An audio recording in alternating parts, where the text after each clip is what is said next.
Nous sommes le mardi 8 janvier, bienvenue si vous nous rejoignez dans cette nouvelle édition de votre journal de 22 heures dont elles sont les principaux titres. Sous la présidence du chef de l'État, chef de gouvernement, s'est tenue aujourd'hui, mardi 8 janvier, la première séance du Conseil des ministres pour la nouvelle année 2019 où 5 questions inscrites à l'ordre du jour ont été débattues. Et dans l'actualité internationale, démission du président de la Banque mondiale, Jim Yong Kim. Voilà pour les sommaires. Merci d'être avec nous sur Télé Djibouti. Mais avant cela, ce message de félicitations du président de la République à son homologue chinois. Le président de la République, Ismaël Omar Guelleh, a adressé aujourd'hui, mardi, un message de félicitations à son homologue chinois à l'occasion de la célébration fixée à aujourd'hui, le 8 janvier, du 40e anniversaire des relations diplomatiques entre la République de Djibouti et la République populaire de Chine. Dans son message, le président de la République a formulé ses chaleureuses félicitations à M. Xi Jinping ainsi qu'au peuple et au gouvernement chinois. La date du 8 janvier est un événement fondamental pour la diplomatie de nos deux pays et je tiens à partager avec vous ma très grande satisfaction de l'excellence des relations bilatérales que nous avons bâties au cours de ces 40 dernières années, a écrit dans son message le président Guelleh. La République de Djibouti a toujours apporté son soutien sans faille au peuple et au gouvernement chinois depuis l'établissement des relations diplomatiques du 8 janvier 1979 et nous comptons sincèrement sur le peuple et le gouvernement de la République populaire de Chine d'être également à nos côtés à toute épreuve, a-t-il ensuite indiqué. Je me réjouis d'autant que nous avons hissé nos relations à un niveau de partenariat stratégique depuis quelques années et cela démontre combien nous sommes attachés à consolider davantage nos relations historiques, a également noté le président de la République. Ce partenariat stratégique nous a permis de passer un cap dans nos relations économiques depuis la signature du mémorandum d'entente sur l'initiative de la ceinture et la route en septembre 2018, a par ailleurs souligné le président Ismaël Omar Guelleh qui a clos son message en réaffirmant à son homologue chinois son engagement continuel pour poursuivre cette dynamique. Je vous le disais en titre, sous la présidence du chef de l'État, chef de gouvernement, Ismaël Omar Guelleh, s'est tenue aujourd'hui, mardi 8 janvier, la première séance du Conseil des ministres pour la nouvelle année 2019 où 5 questions inscrites à l'ordre du jour ont été débattues. La première question est un projet de loi ayant trait à la mise en place d'un système d'identification numérique et biométrique devant identifier chaque concitoyen et concitoyenne où un numéro personnel sera attribué. Ce numéro d'identification devra garantir la sécurité des documents administratifs, aidera au recensement de la population et à l'établissement des statistiques fiables. Le second point abordé est également un projet de loi qui modifiera l'ancien texte sur l'entrée et le séjour en République de Djibouti. La troisième question a porté sur la délivrance des visas d'entrée sur le sol national. Écoutons la première partie du compte rendu du chef de la diplomatie djiboutienne, également porte-parole du gouvernement, Mahmoud Ali Youssouf. Bismillahirrahmanirrahim. Sous la présidence du chef de l'État, son Excellence M. Ismaël Omar Guelleh, s'est tenue la première séance du Conseil des ministres en ce mardi 8 janvier 2019. Est inscrite à l'ordre du jour 7 questions. La première question est relative à un projet de loi portant identification des personnes physiques en République de Djibouti, création du numéro national d'identification et établissement d'un registre national d'identité. Dans un souci d'assurer une meilleure garantie de sécurité des documents administratifs et identitaires des usagers de l'administration djiboutienne, il a paru indispensable de mettre en place un registre national biométrique des personnes physiques. Cet instrument est doté d'un registre de population centralisé ayant pour objectif de produire une statistique démographique fiable.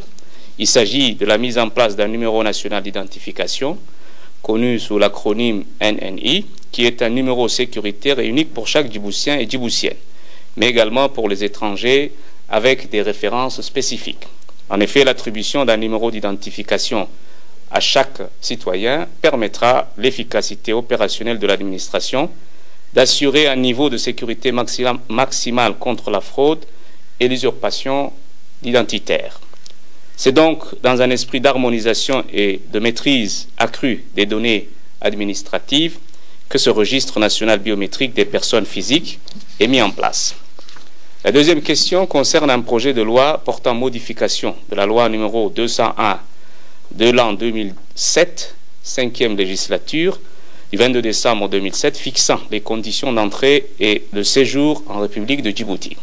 Ce projet de loi apporte des modifications et des ajustements et entend renforcer la loi en vigueur afin d'être en harmonie d'une part avec les textes élaborés antérieurement, dont la facilitation des investissements étrangers et d'autre part avec des textes et des initiatives qui ont été adoptés postérieurement à l'année 2007 et enfin une meilleure prise en compte des nouveaux enjeux migratoires qu'ait subi la République de Djibouti compte tenu des nouveaux engagements du pacte mondial sur la migration.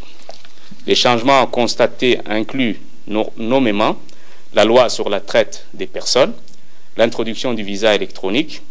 Les dispositions proposées visent d'une part à mieux faciliter l'entrée des étrangers réguliers à travers une plateforme électronique et de renforcer la protection des personnes en quête de protection internationale ou humanitaire et de mieux sécuriser l'entrée, le séjour et la sortie des étrangers en République de Djibouti.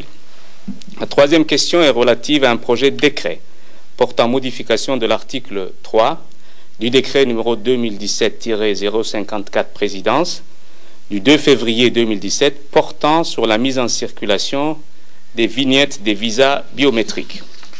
Afin de maximiser le profit du potentiel touristique pour l'économie de notre pays, il est apparu essentiel d'engager des actions pour que ce secteur puisse jouer pleinement son rôle catalyseur et de faire du tourisme un facteur clé de notre développement socio-économique.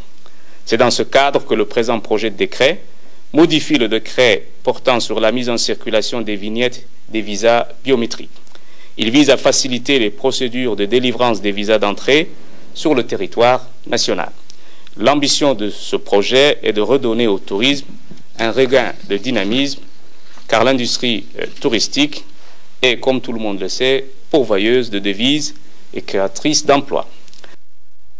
Le Conseil a ensuite examiné un projet de décret portant désignation des membres du Conseil d'administration de l'Agence de réhabilitation urbaine et du logement social, et ce, conformément à la législation en vigueur. M. Abdurrahman Ali Ahmad, ayant par ailleurs été nommé directeur général de l'Agence de réhabilitation et du logement social, le chef de l'État a enfin signé 2 autres décrets nommant 2 autres responsables pour diriger des organismes publics. Ainsi, M. Abdullah Ismail a été nommé directeur général de la Société immobilière et de l'aménagement foncier. Enfin, Mme Souad Farah Adawi a été nommée directrice générale de la radio-télévision de Djibouti en remplacement de M. Abdelkader Ahmad Idriss, lequel a été désigné conseiller du ministre de la Communication chargé des postes et des télécommunications. Réécoutons le porte-parole du gouvernement.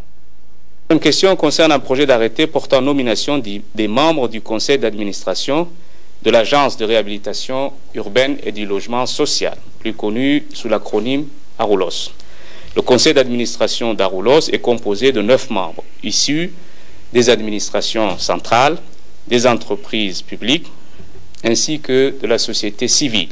Le conseil, qui doit se réunir au moins 2 fois par an, fixe les orientations en vue de la réalisation des objectifs d'ARULOS.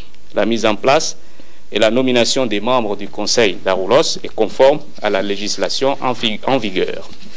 La 5e question concerne un projet de décret portant nomination du directeur général de la Société immobilière et d'aménagement foncier, plus connu sous l'acronyme SIAF.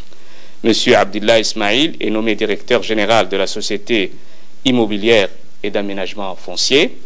La 6e question est relative à un projet de décret portant nomination du directeur général de l'Agence de réhabilitation et de logement social, ARULOS. M. Abdurrahman Ali Ahmed est nommé directeur général de l'Agence de réhabilitation et du logement social. La 7e question est relative à un projet de décret portant nomination du directeur général de la RTD. Madame Souad Farah Adawi est nommée directrice de la RTD par intérim, cumulativement avec ses fonctions. Et M. Abdelkader Ahmed Idriss est nommé conseiller technique du ministre de la Communication. Voilà pour ce chapitre du Conseil des ministres. Également dans l'actualité de ce 22h, l'hôpital anti-tuberculeux Dr Chakib Saad est le centre de référence national en matière de lutte contre la tuberculose qui prend en compte également un grand nombre de patients de la sous-région.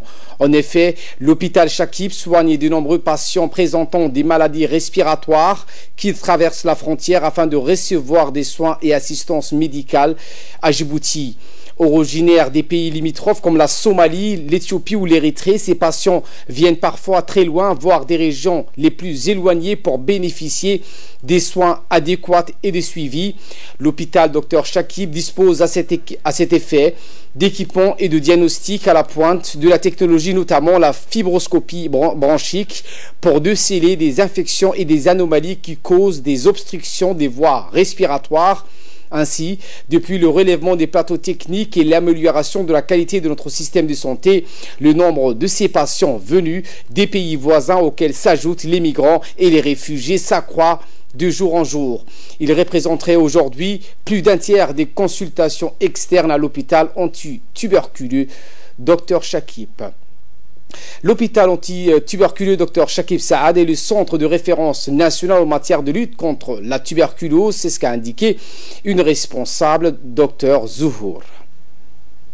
Dr Chakib Saad, dans notre consultation journalière, nous consultons les patients djiboutiens ainsi que les patients qui nous viennent des pays limitrophes. Ces patients-là viennent chercher ici une prise en charge correcte, soins adéquats. Dans notre prise en charge, nous ne faisons pas de différence entre les patients djiboutiens et les patients qui nous viennent de ces pays limitrophes. Arrivée d'un vraquier au port multiservice de Doralé, le vraquier l'Alkimos Héraclès battant pavillon panaméen a accosté ce matin au Doralé Multipurpose Port. Ce navire en provenance du port de Kavkaz en Russie avait appareillé le 28 décembre dernier pour atteindre ce matin à Djibouti. Il a été accueilli par les officiels du port avec une capacité de 100 000 tonnes. Ce navire transportait 80 000 tonnes du blé en direction vers l'Éthiopie. Ce navire de 32 mètres est un navire de dernière génération. La position unique du DMP en tant que premier port en eau profonde de la sous-région démontre une fois de plus son importance. Le directeur général du port de Doralé, Wahib, a félicité le capitaine du bateau et lui a remis un cadeau.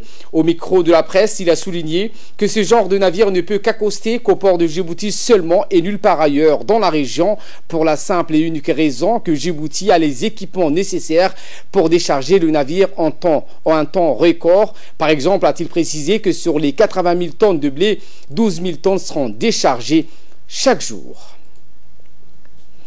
Dans la matinée d'hier, une cérémonie commémorant le 42e anniversaire d'existence de la gendarmerie nationale et la 20e année de son autonomie a été célébrée au camp Cheikh Moussa, au PK 23.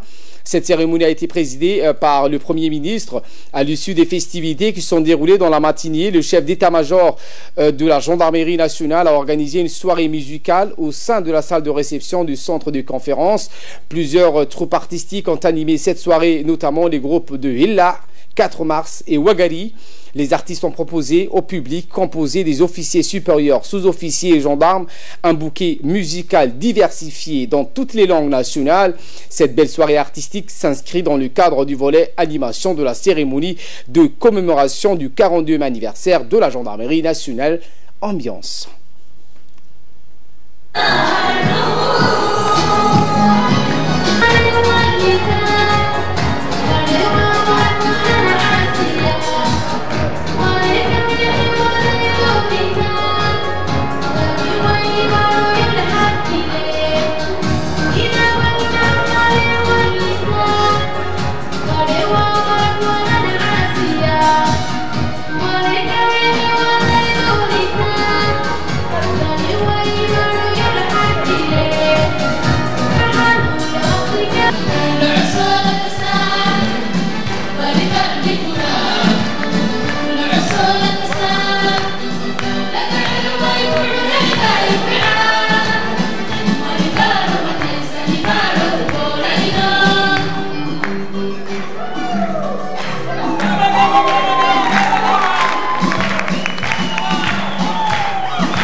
يوين هويا كعارية عبا كيسية إذين قربكا قتشوغاني إذين قربكا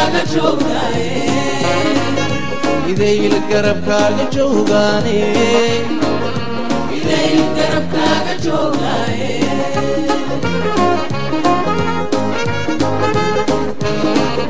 قرات روحو كل دليو عبا قرشيو قرقر ويلو عبا قرمديو كاشان أدغلو أدان قربكا قتشوغناي أدان قربكا قتشوغناي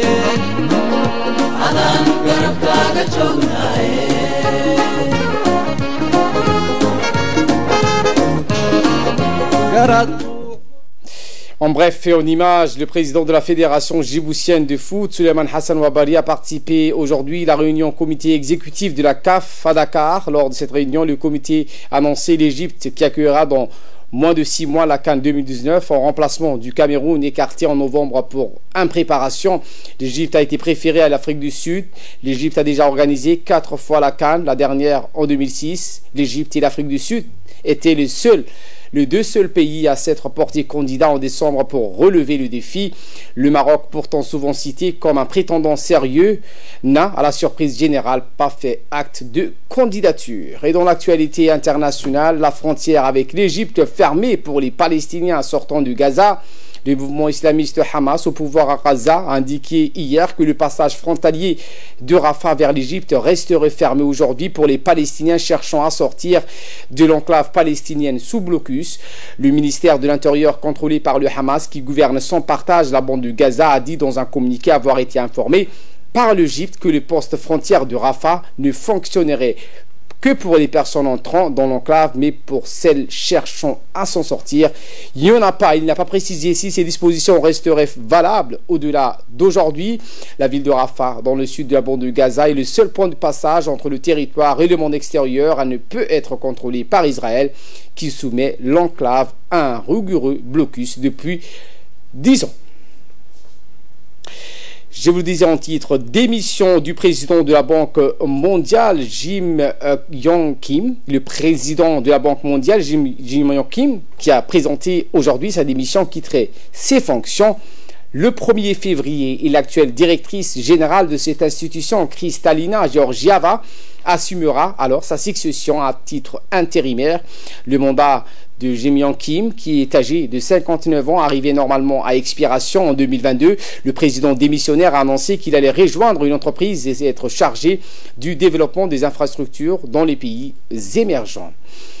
Et pour terminer, Donald Trump va vanter son projet de mur en prime time. Donald Trump a encore fait monter d'un cran la pression pour le mur qu'il réclame à corps et à cri en annonçant un discours ce soir et un rare déplacement à la frontière avec le Mexique 2 jours plus tard, engagé dans un bras de fer avec les démocrates qui a provoqué la fermeture partielle des administrations fédérales.